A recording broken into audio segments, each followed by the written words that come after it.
Pada masa kerajaan besar di tanah Jawa, ada dua kerajaan yang bersahabat, Kediri dan Jenggala. Untuk menjaga perdamaian, kedua kerajaan sepakat menikahkan dua anaknya, Panji Asmorobangun dari Jenggala dan Dewi Sekartaji dari Kediri. Tapi, cinta dan takdir tidak selalu semanis rencana manusia. Sekar, ada apa nak? Besok, utusan dari kerajaan Jenggala akan datang. Janganlah murang seperti itu ya. Ibunda, aku hanya takut. Aku belum pernah ketemu Panji. Aku nggak akan siap menerima perjodohan ini. Sudah Sekar, tidak usah memikirkan yang lain. Panji adalah orang baik. Kamu itu adalah orang yang sangat baik. Pasti Panji sangat menyukaimu. Iya kak, pernikahan kerajaan itu selalu dengan perjodohan. Tenang saja, semuanya akan berjalan dengan baik. Dari Jenggala, utusan kerajaan datang untuk memastikan proses pertunangannya dengan Dewi berjalan dengan lancar atau tidak. Semoga Sekartaji dalam keadaan baik. Kami kan datang membawa niat baik. Gimana kalau Sekartaji ke sepatu ya? Tenang kuat, gua datang juga kok. Mantusnya, terus tenang dari aku aja. Kalau kurang ganteng, udah bayar aku aja. Udah pintu, aku akan naik buat hotel. Malam semakin larut, tapi hati Sekartaji semakin gelisah memikirkan perjodohan yang akan berlangsung esok hari. Putri, kenapa wajahmu begitu pucat? Aku cemas, Parwati. Semuanya terasa begitu cepat. Kalau tertekan jangan sampai kabur dari kerajaan ya Putri, nanti orang kerajaan khawatir. Panji, siap menghadapi pertunangan ini? Siap, saya sangat siap ya enggak? Saya percayakan Sekar kepadamu, Panji. Saya akan menjaga Sekar, ya. Namun dari kejauhan ada yang mengintai, Prabu Klana, kerajaan sebelah yang mengincar Sekartaji sejak lama. Sekartaji, kamu akan jadi milikku, bukan Panji. Sekartaji, yang mulia, Sekartaji hilang. Hah, bagaimana bisa? Astaga, jangan bilang dia kabur. Bagaimana ini bisa terjadi? Ini salahku, dia pasti tertekan. Yang penting, dicari dulu pangeran. Anakku Panji, maukah kau mencarinya? Tentu saja ibunda, saya akan mencarinya. Panji, tolong temukan Sekartaji ya. Siap, saya akan menemukannya. Malam sebelum hilangnya Sekartaji, inilah keputusan yang dibuatnya untuk menghindari perjodohan yang akan terjadi. Aku sudah tidak kuat. Aku harus pergi sebentar untuk menenangkan pikiran yang kusut ini. Jika itu membuatmu tenang, maka kita setuju pakai selendang ini untuk mengikuti dirimu. Terima kasih teman-teman. Kalian sangat baik kepadaku.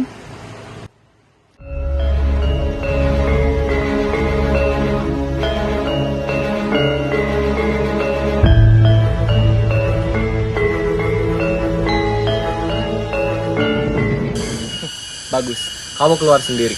Aku akan lebih mudah mendapatkannya. Tuan, tidak apa-apa kita mengikutinya. Sudah, diam. Sekartaji hilang. Kita tak hanya bisa diam di sini. Ya, bunda, izinkan aku mencarimu. Aku juga ikut. Saya juga siap. Hati-hati anakku Panji. Lepaskan, kamu siapa? Aku ingin berbicara denganmu tanpa gangguan. Aku nggak mau. Loh, Tuan. Kenapa kau menghilang? Kenapa kamu tidak berjaga? Sekartaji menghilang. Dalam ketergesaan dan ketakutannya, Sekartaji terus berlari tanpa menoleh, hingga ia tersesat jauh ke dalam hutan perbatasan. Aduh, lapar banget. Mana gak bawa makanan lagi? Sepertinya aku lapar, Mas Panji. Kamu tuh orangnya lapar terus. Baru juga jalan sebentar udah lapar aja. Diam semuanya. Aku punya firasat, Sekartaji gak jauh dari sini. Hutan yang sama, dua orang yang ditakdirkan bertemu semakin dekat tanpa mereka sadari. Bahaya mengintai, Klana bergerak, dan perjalanan panjang baru saja dimulai. Kalian dengar suara gak? Kayak suara air berisik, tapi ada perpaduan orang berteriak. Aku kira suara perut apa lagi, ternyata bukan. Kamu mah para muluris ah. Sudah diam, kali ini kayak ada yang beda. Ayo kita cek cepat. Dewi Sekartaji. Jangan dekati aku. Kamu paksa aku untuk pulang ke pengajian, kan? Tidak, aku ingin bicara. Bukan hari kamu pulang. Aku nggak mau. Jangan dipaksa. Aku juga tidak sesiap itu. Aku masih ragu. Kalau mau marah, marah saja. Jangan lari begitu saja. Ini hutan, bahaya. Sekarang, ayo ikut aku. Malam sudah semakin larut.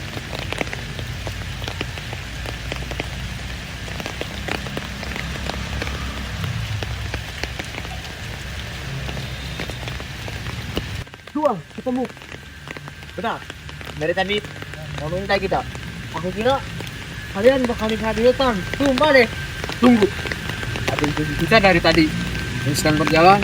Tiba-tiba berhenti sejenak. Malam turun perlahan, membawa ketakutan yang bahkan para kesatria pun merasakannya. Kalau kamu mau istirahat, tidur saja. Biar aku jaganya. Ya, makasih ya. Mau ikut ngantuk, aku bisa nyanyiin deh. Jangan! Panji dan Dewi Sekartaji akhirnya sepakat untuk bermalam di tengah hutan. Demi menjaga keselamatan sang Dewi dari bahaya yang mungkin mengintai, Panji tetap berjaga sepanjang malam. Mereka pun menanti fajar sebelum melanjutkan perjalanan pulang menuju kerajaan pada esok hari. Kamu milikku!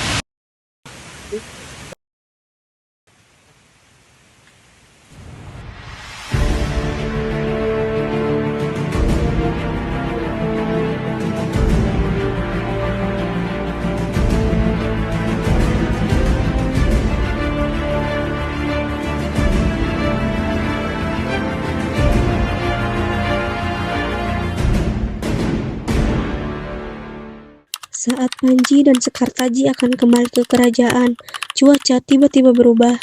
Hujan turun pelan, lalu semakin deras. Angin berhembus kencang dari segala arah, membuat dedaunan bergetar seperti memberi tanda bahaya. Malam semakin larut, hutan terasa lebih gelap dari sebelumnya, seolah menyembunyikan sesuatu di balik bayangan pohon yang tinggi. Langkah rombongan terhenti ketika suara ranting patah terdengar dari kejauhan. Suara itu tidak seperti hewan, tapi seperti seseorang yang sengaja mengintai. Dan benar saja, dari tengah kabut dan hujan yang turun semakin deras, sosok besar muncul perlahan. Langkahnya berat, napasnya panas. Prabu Klana kembali datang lebih marah, lebih kuat, dan tidak mau melepaskan Sekartaji begitu saja.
Setelah Klana tumbang dan mundur ke kegelapan malam, rombongan kembali melanjutkan perjalanan mereka menuju Kediri.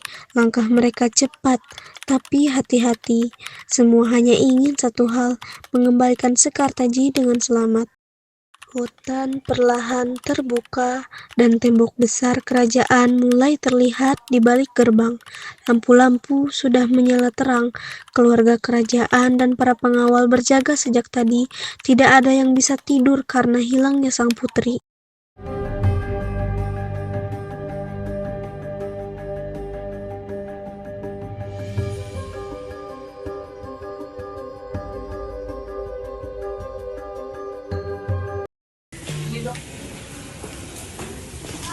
Ya ampun, sadar aku. Kak Sekar, ku mohon jangan pergi lagi. Iya kak, kamu sudah membuat kami semua khawatir. Saya sampai tidak bisa tidur semalam. Raja, maaf Pak. Saya telah gagal menjaga kesehatan. Kamu sudah membawanya kembali, itu sudah sini. Ayah, ibu, aku sudah siap, bukan karena dipaksa, tapi karena Panji baik dan tidak mengganggu. Dan begitulah dua hati yang awalnya takut perlahan menemukan keberanian. Ini bukan akhir cerita mereka, tetapi justru awal dari kisah Panji dan Sekartaji.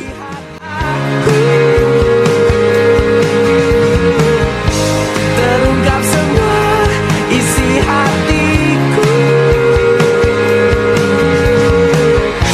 alam sadarku, alam mimpiku, semua milik.